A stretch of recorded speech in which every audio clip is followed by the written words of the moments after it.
This month's tutorial, we're going to cover squaring up the ball. We hear it every day watching baseball and softball games on TV or when we're at practice. But what does it really mean? Squaring up the ball means our bat head should be 90 degrees to the incoming pitch at contact.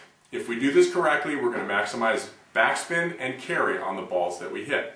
With the use of the impact bat, we're going to be able to get our players in the right position. If their hands or elbows are rolling over through contact, the end of the impact bat will turn down. And if that happens, the player will get instant feedback with the balls that they hit. Next, we're going to take you through a step-by-step process through the Epstein Analyzer software where we'll be able to teach you how to perform this drill. The key to this drill is making sure you have a proper grip before we get started. You can see from this angle that my small knuckles are lined up. And the easiest way to get them lined up correctly in relationship to the impact bat is to have the sticker facing up and put your thumbs on the sticker side in a line. And I actually want you to keep your thumbs on that, as that's going to accentuate staying inside the ball as well as we're coming through the zone. Now the nice part about this drill is that you can do it from a static one position or a no stride, and you can also do it with your regular style and your regular stride. During the tutorial, we will go through frame by frame with both a stride and a no stride. Okay, so now we're in the Epstein Swing Analyzer software, and we'll be able to draw lines and scroll through frame by frame. Notice how the lighting deteriorated a little bit. We had to set the shutter speed on the camera so that there was no blur between frames. And as you get better and more proficient with the software, you can play around with that setting if you want to see perfect contact without any blur. Okay, so now we're in the one position here, which most of you know from the products. The weight is perfectly balanced, the front heel is off the ground, and the bat is against the shoulder. I want you to take notice of the connection between the bat and the shoulder as we scroll through here to contact. It is important to note I have taken all the style out of my swing, and I'm just focusing on the technique. There's no stride taking place, the hands are still right by the shoulder.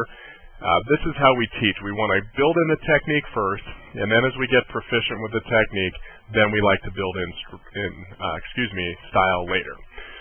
As we scroll through, the front heel is going to drop. Now notice the bat, the hands, and the shoulder are all going to move together as a unit.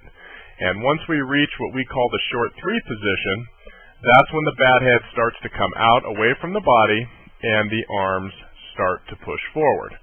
Notice at impact, I'm going to make a line, which is the trajectory of the pitch, and draw a line representing the angle of the hands and the bat.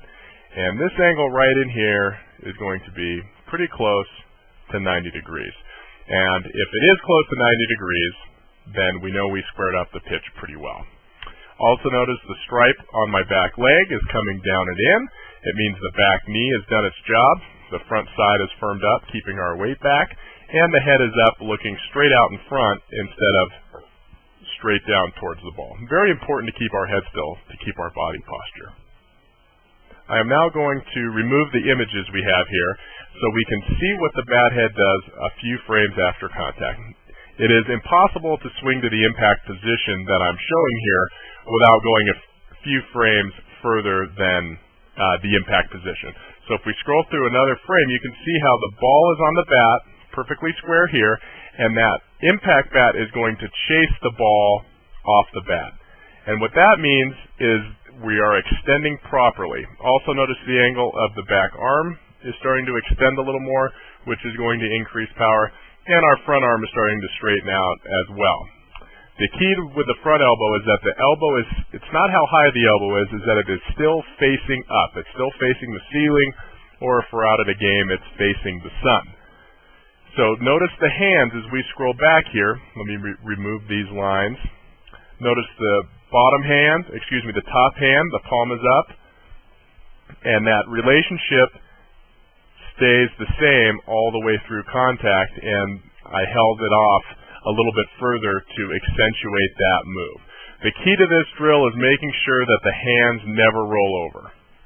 The elbows, the front elbow stays up, the back elbow stays down, the right hand stays underneath, and most importantly, if you notice the angle of the impact bat here, It never turns over. It is staying